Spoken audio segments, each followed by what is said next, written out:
Rubelia cries out, begging His Majesty not to leave her, insisting she's his true partner. But Emperor Alex Kesa doesn't waver. Her tears mean nothing to him. He coldly tells her he never saw her as his only one, and can't understand why she believed that. He even reminds her of Aisha, the woman Rubelia dismissed as just a concubine. With a mocking laugh, Alex calls out her delusions. That's when Rubelia realizes the truth. Everything is over. Still, she can't believe her own husband could be so cruel. Then, right before her eyes, Alex embraces his new wife Aisha and strips Rubelia of her empress title. Aisha stays quiet, acting innocent and sweet, refusing to even meet Rubelia's gaze. Desperate, Rubelia searches for sympathy, but Alex shatters her last hope, revealing he only ever used her father, Blench, for his own gain. Rubelia, the former empress, was devastated to learn she had never been truly loved, and that her marriage had been a lie. Desperate, she reached out to the emperor, hoping it was a cruel joke, but nothing changed despite her tears. The novel's female reader found Rubelia's tragic fate unbearable. She couldn't understand why the emperor, who had first married Rubelia, out of convenience, abandoned his loyal wife for another woman.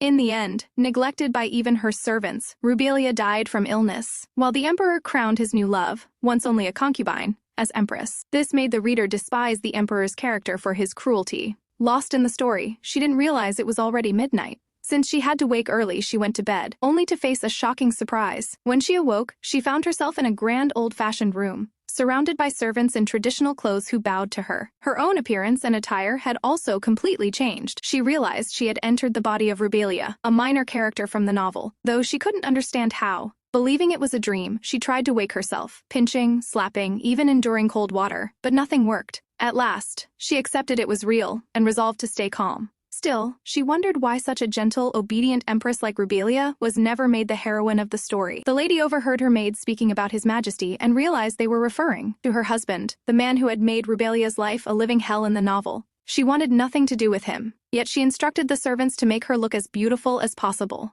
Delighted by the chance to style their mistress in a new way, the maids hurried off to bring fine clothes and jewelry, leaving her alone. Watching their excitement, she felt a pang of guilt, knowing she had no intention of continuing Rubelia's life and even wished to relinquish the empress's title altogether. When the maids returned, they dressed her elegantly, perfectly matching her outfit with her hair. Despite her stunning appearance, her expression remained serious. Soon she realized they had brought her to the emperor's office. As she entered, Alex greeted her with a warm smile, saying he had been waiting for his first wife. It was her first time seeing him in person, and she was struck by how handsome he was. Yet the emperor showed no concern for her feelings and immediately asked why she had come. Rubelia replied firmly that she had no special reason to meet him. Alex gestured for her to sit, and as she looked at him she thought to herself that the empress truly had to endure a difficult life. The heroine realized she had entered the novel before the main story began, when Aisha had been in the palace for only 6 months, and Alex was just starting to lose interest in Rubelia. Seeing his wife unusually thoughtful, Alex asked what was wrong. Smiling brightly in a way that surprised him, Rubelia replied that something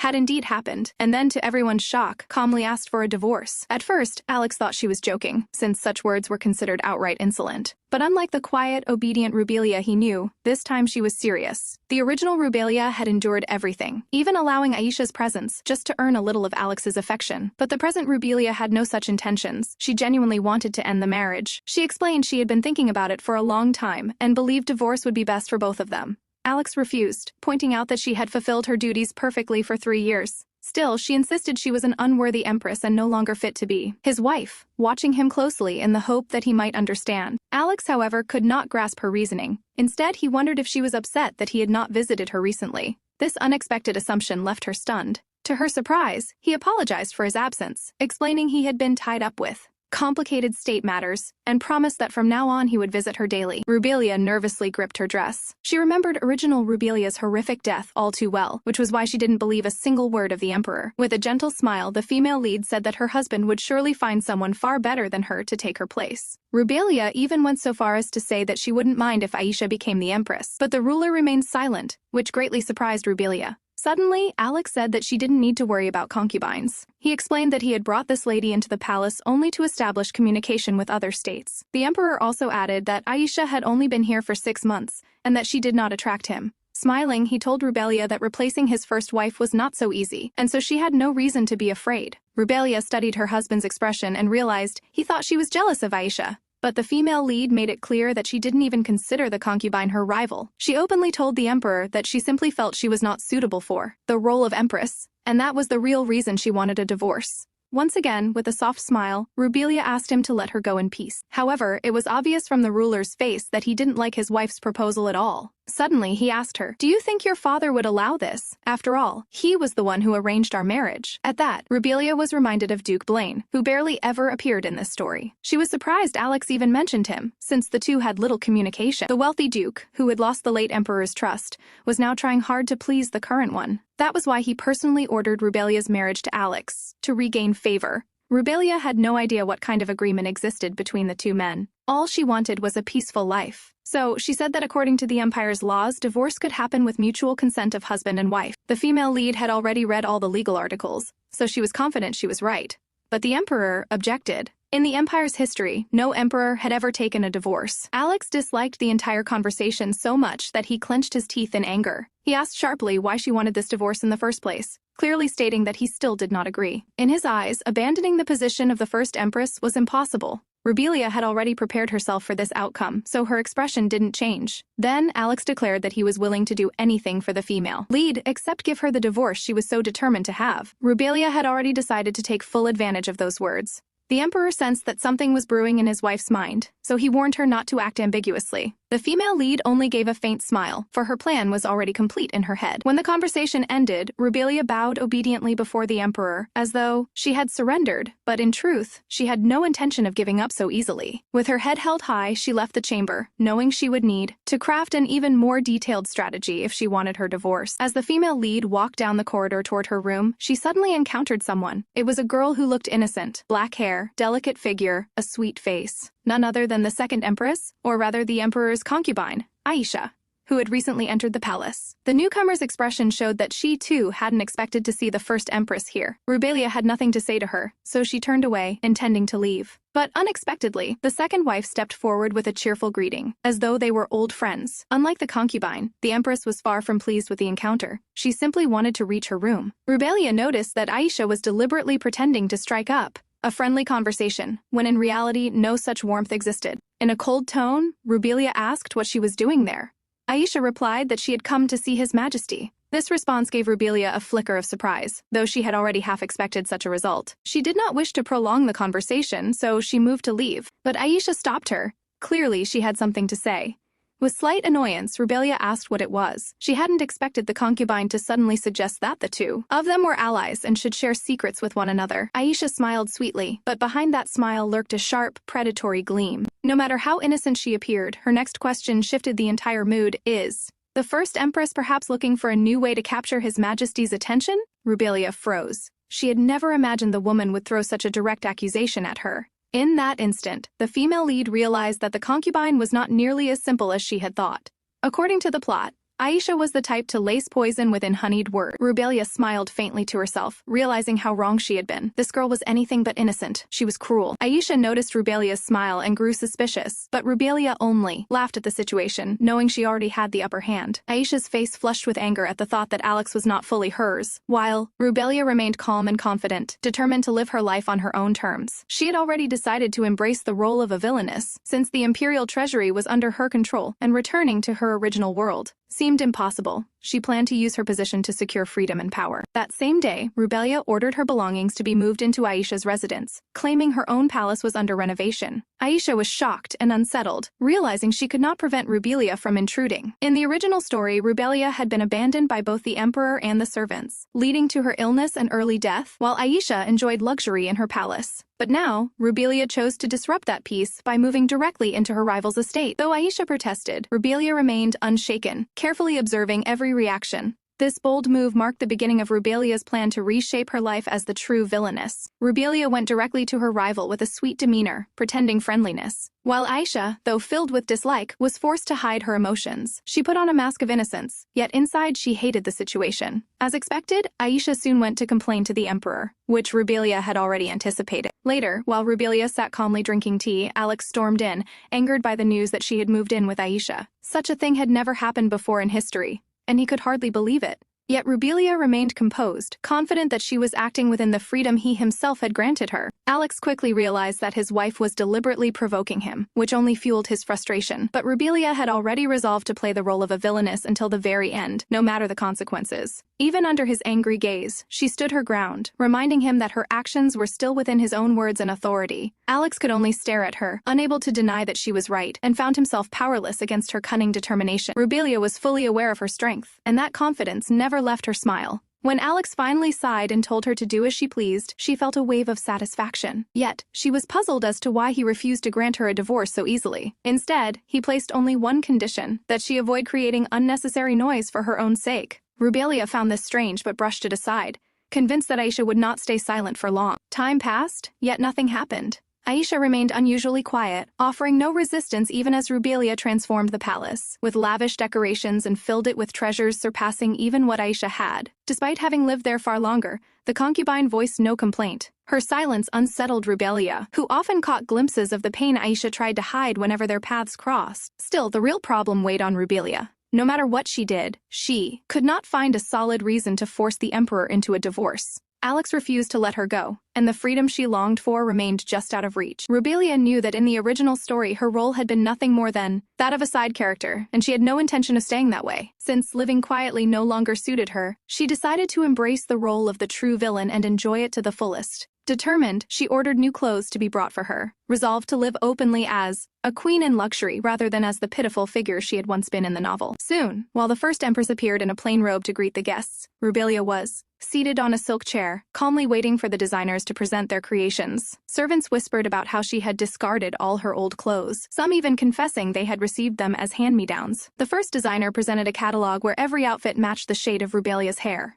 She studied them carefully, realizing they were finer than anything she had ever worn in her past life. Back then, she had spent her earnings on her brother's education abroad, sacrificing her own dreams. Even when she managed to enter a university, her family's endless demands broke her spirit until she finally chose to live for herself. Though she had left home, she still sent money to her family, but her life was no longer one of silent struggle. Once, she would have begged on her knees just to touch such clothes, craving a single taste of grandeur. Now a famous designer stood before her, waiting for praise. But Rubelia had chosen the villain's path. Instead of admiration, she dismissed the designs with cutting disdain and demanded to see more, leaving the designer shaken and uncertain. For the first time, the designer heard his creations compared to tattered rags. Bowing low, he confessed that the dresses he had brought were meant only for the empress and that crafting new ones would take 2 months. Rubelia did not have that much time to waste. A thought struck her. Aisha had an appointment with the very same designer the following week. Imperial nobility always ordered custom clothing, since no royal household tolerated others wearing the same designs. Among them, concubine Aisha was a prized client, her chosen outfits making headlines and drawing the eyes of society. The designer tried to insist that certain designs were reserved for the second wife alone, claiming they could suit no one else. From his tone, Rubelia realized that Aisha had not yet secured those dresses with a signed sketch. A cold smile curved on Rubelia's lips as she ordered the full catalog to be brought, and had guards summoned to ensure obedience. The designer, pale with dread, hurried away, and soon returned with the remaining sketches. Rubelia examined them one by one and to his shock, selected all 14 of them. The man could hardly believe it. Never had anyone chosen so many pieces in a single sitting. When she closed the catalog, her smile was serene, as though there was no room for negotiation. In truth, Rubelia had no intention of wearing them all. Her plan was simple. After gaining her divorce, she would sell them one by one. Not long after, during a meeting of the Emperor's Council, a count raised the matter. The Empress, he said, had squandered a staggering sum on clothes. Others quickly agreed, adding their voices to the complaint. For the first time, those close to the throne began to pressure Emperor Alex, pointing out that his first wife had spent an enormous fortune in such a short span of time. Alex listened in silence while his anger simmered beneath the surface. The nobles continued to criticize Rubelia's spending, unaware that the Emperor's patience was running thin. When he finally spoke, his calm yet sharp tone silenced the entire court. With a faint smile, he remarked that he had stayed quiet only to see how low they would sink. He reminded them that the empire's wealth was secure and would not be shaken. By a few dresses, insisting that his court must always appear regal, none of the counts dared to argue further. Then Alex turned his gaze toward the financier who had been silent until now.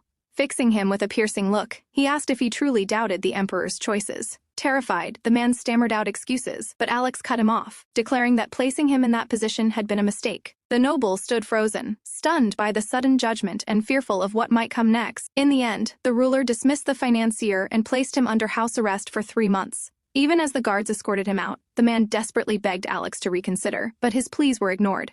After witnessing this, the other aristocrats completely abandoned their anger toward the Empress and even agreed she deserved dresses more luxurious than before. When Alex asked if anyone had objections, silence filled the hall. He then ordered his secretary to present Rubelia with an expensive gown, and the command was carried out without hesitation. With the nobles firmly under his control, Alex finally moved the meeting forward. Later, as he walked through the corridor with his secretary, he discussed the outcome, clearly pleased with how cleverly he had removed a financier from power, a move he had long desired. The advisor cautiously warned Alex that abusing his power might spark rumors of him being a capricious ruler. But Alex dismissed the concern, admitting he didn't yet fully understand governance yet, insisting that the best way to command respect from the aristocrats was through fear. A wild smile spread across his face as he declared that the more malicious the rumors about him, the more he enjoyed it. If reputation had truly mattered, he said, he would never have overthrown his own father from the throne. The old man listened silently, realizing there was no point in arguing, and remembering, well, the ruthless circumstances under which the current ruler had seized power. Alex had already defeated most of his enemies, greatly expanding the empire's borders,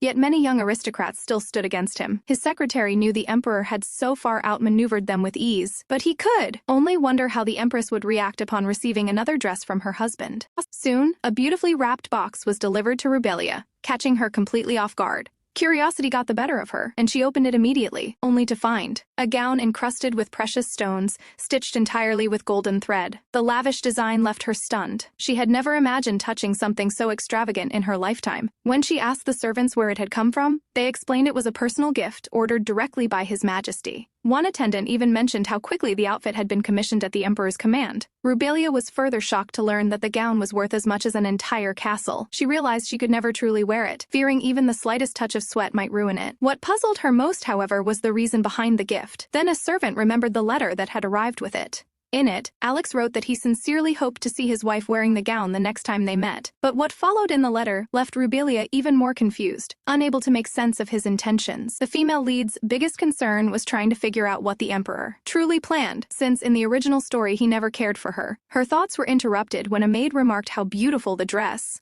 was, admitting even they had never seen something so exquisite before. But instead of feeling joy, Rubelia felt uneasy about receiving such a costly gift. One of the attendants suddenly muttered that truth always wins, just as the emperor's gaze fell upon her. This remark unsettled Rubelia even more, making her wonder what the real meaning behind the gift could be. Another maid quickly scolded the talkative girl for speaking out of turn, and the servant apologized, trembling in fear. Seeing how frightened she was, Rubelia smiled softly and reassured her that it was fine. The other maids also relaxed, relieved their friend wouldn't be punished. Though grateful for their loyalty and genuine care, Rubelia couldn't help but feel a pang of sadness. They still didn't understand what she truly needed. Yet, she had no intention of scolding them. Her mind was already occupied with more pressing matters, like what to do with a dress worth as much as an entire castle, especially when she wanted to live a life of grandeur, but on her own terms. On the other hand, she couldn't believe that the emperor had sent such a gift purely out of goodwill. Every evening, nobles gathered at the imperial palace for banquets and gossip, a tradition that had continued since the reign of the third emperor. The previous Rubelia had always handled the event's preparations with great care, and the current Rubelia was no different. Even within a limited budget, she wanted everything to appear as splendid and regal as possible. As she read through the documents, she was astonished by how precise the calculations were, something not everyone could manage. At that moment, a man approached her, complimenting the beauty of the arrangements. It was Count Bat, a minor character she clearly remembered from the novel.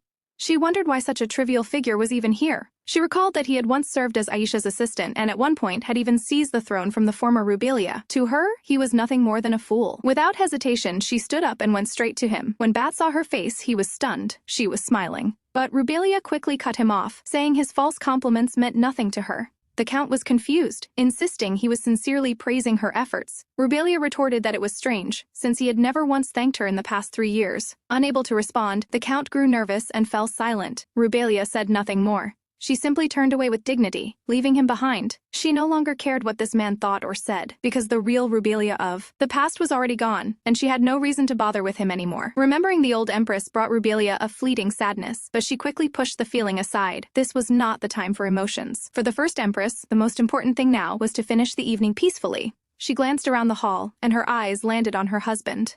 Surrounded by his attendants, he stood at the very center of attention. As his wife, she could not ignore his breathtaking beauty. Even though she had read the entire novel, not even its words could capture half of the emperor's striking presence. She had not expected him to look back at her, but suddenly their eyes met across the distance. For some strange reason, Alex simply stood there, silently gazing at her. Rubelia made no move to break the tense moment, letting it linger. Then, all of a sudden, a concubine came rushing to the emperor, her face glowing with joy and excitement. It was Aisha, who smiled sweetly as she greeted him. Yet, the emperor did not speak a single word to her. His eyes remained fixed elsewhere. Unfazed, Aisha boldly took his hand, making their closeness visible before everyone present. To the guests, the gesture seemed unusual, but Rubelia understood. Aisha was the true heroine of the story, though the first empress still could not fully grasp the meaning behind some of her looks.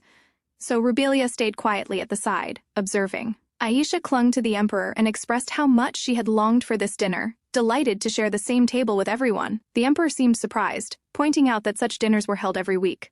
Why wait so eagerly for this one? Rubelia listened carefully. Then Aisha casually let slip words that suggested she favored his family. Rubelia instantly recognized it was no slip of the tongue. It was a deliberate move to draw attention. The emperor warned her not to speak like that again. But Rubelia's thoughts went in a different direction. She wondered if Aisha was biding her time, waiting for a chance to strike against her. Instead of retreating, Rubelia acted first. She walked straight over and flung her wine into the face of a man named Maris. Wilhelm, another noble, was left shocked. It was obvious the act had been intentional. Yet Rubelia feigned clumsiness, pretending the glass had slipped from her hand, and even let out a small laugh. The crowd stirred with whispers and unease, the tension of the night instantly rising. Whispers spread rapidly through the hall as everyone reacted to the sudden scene. The concubine wore an expression of fear across her beautiful face, almost as if she were performing on a stage. To protect himself, the Marquis cried out, insisting that Rubelia had deliberately spilled the wine on him. Though she had already offered an apology, he refused to let it go, determined to paint himself as the victim. But Rubelia was not finished. With deliberate calm, she pulled her hand back and struck Maris hard across the face.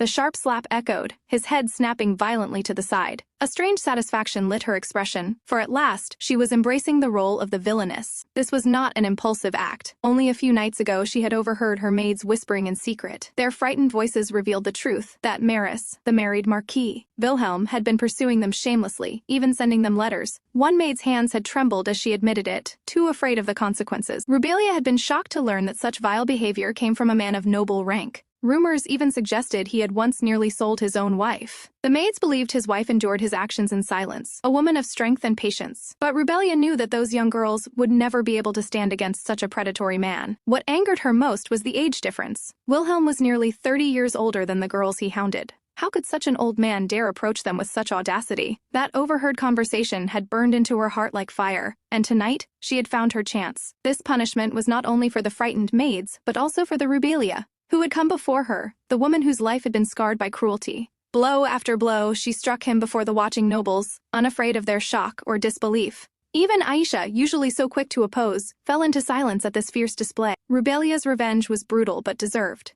She was certain that none of the nobles present would dare to stop her. Yet in the midst of her fury, she noticed one thing. The emperor, who had stood beside her, quietly slipped his hand away. Alex finally raised his voice, calling out his first wife's name. She was the only one who could put an end to this chaos. Rubelia had expected him to stop her, but when their eyes met, she merely answered with a faint smile. Before leaving, she struck Marquis Wilhelm one last time, an unforgivable blow between his legs. Gasps rippled through the hall. Such an attack was considered a forbidden strike, one that left the Marquis writhing on the ground, screaming in pain like never before. For Rubelia, however, the only thought that passed her mind was that she still needed to practice her accuracy. As she turned, the emperor called out to her again, this time standing close. His face betrayed how hard he was struggling to contain his rage. Anger burned in his eyes, but the empress showed no sign of fear. She had prepared herself for this confrontation. His gaze accused her of madness for creating such a scandal in public. Seizing her wrist in front of everyone, he demanded to know why. For a brief moment, Rubelia faltered, but then she answered boldly. She had acted deliberately, with full awareness, because she wanted a divorce. Deep inside, she felt uneasy for frightening Aisha, yet she saw no other choice. In her heart, she had expected Alex to be pleased. Instead, his fury only deepened, demanding why she had gone so far. The sudden shift that followed unsettled her. His rage melted into a weariness that looked almost like sadness. Rubelia had not anticipated such a change, and for the first time, she found herself staring at the emperor as though he were someone she did not fully know. He drew in a long breath, as if the weight of everything had exhausted him, before finally speaking, accusing her of treating nothing as sacred. Then, something unexpected happened. His eyes caught the scratches on her hands. At once, he ordered a physician to attend to her injuries. Rubelia could not decide whether this was genuine concern or simply an attempt to humiliate her further before the court. She pointed out that Marquis Wilhelm needed the doctor's attention far more, but what shocked her most was Alex's refusal to show mercy to the man writhing on the floor. The physician examined her hand and assured that the scratches were only minor. Yet the Emperor still commanded that every possible treatment be given. Rubelia grew wary. In the novel she had once read, the ruler had never cared for the first empress in the slightest. Now she could not understand why he lingered at her side. When she lifted her gaze to study him closely, she searched for an answer in his expression, but found none. And then their eyes met again. This time, Alex's lips curved into the faintest smile, as if quietly promising that all would be well. The warmth of it unsettled her, and with sudden embarrassment she turned her eyes away. The aristocrats whispered among themselves, surprised to see the Emperor showing so much concern for his first empress, since he usually focused only on Aisha. Rubelia overheard their comments and felt frustrated, as she had been trying hard to make him hate her, yet failing each time. After the doctor's checkup, Alex declared that she could not continue the dinner, and even winked at her, leaving Rubelia embarrassed and confused about his intent. When he held her hand and led her outside, all eyes turned to them. Rubelia noticed Aisha's forced calm but sensed her inner anger, knowing the second empress hated being overshadowed. Rubelia was certain this display would make headlines, perhaps part of Alex's plan to control public opinion about divorce. She began to feel like a mere pawn in his hands, while he effortlessly maintained control of the event. Trying to regain attention, Aisha praised Rubelia's luxurious dress, but contrasted it with her own preference for simplicity, playing into her image of a humble and frugal heroine. The nobles admired Aisha's innocence, but Rubelia clearly saw through the act.